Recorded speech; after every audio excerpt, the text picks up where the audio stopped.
today we're going to be looking at the sort of bookends of the equation with the Storalytics example, right? So what does a fully contracted model look like, and what does a fully merchant model look like? But you could equally look at sort of hybrids or markets in between the two. Basically, maybe to introduce the term tolling, it's a different word used to refer to more or less the same thing, like a capacity payment. So a tolling contract is a mechanism which you can apply even in a market that's completely merchant. So basically two ends of the spectrum, a merchant market where you make all your money by basically arbitrage, trading, buying and selling power, and trying to predict the market, and when there's going to be big spikes and big differences is characteristic of, I mean, quite a few different markets, but ERCOT is probably the most prominent example. And there's a lot of opportunity in that because it's let's call it high risk, high reward, because the spreads can be gigantic, and if you capture them, you've made a lot of money.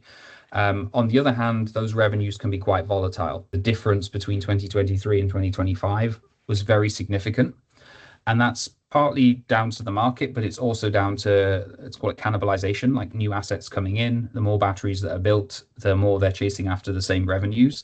And so basically this can come down a little bit to the owner's strategy, but also how they're planning to pay for their projects, because a merchant project is higher risk, high reward. That might attract a more expensive type of capital unless you can design it and structure it properly, versus a tolling model. So tolling can take that same revenue, but you can find someone who's credit worthy. That's an important thing to underscore, that is willing to take that risk off the table for you in return for you giving you a guaranteed revenue. So this could be a energy trader with a big balance sheet who says, okay, the merchant risk, you don't want to take it, I'm going to take it. In return, I'm going to give you the same fixed payment every month, and you don't have to worry about what the market does. That's the sort of extreme end of the spectrum. And then there's hybrid models that can be in between the two, like I'll give you a price floor and then we'll share some of the risk. But these are sort of the two ends of the spectrum. And tolling is a term that comes from generation assets, but basically the idea is it's like a fee you pay just to be make your asset available to someone else on how to use it. Hence, you like sort of pay the toll, like you're walking across a bridge or something like that.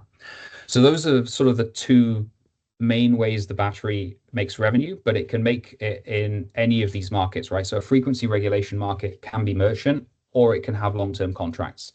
And I've seen, and I'll give you a few examples of where we've seen one evolve into the other.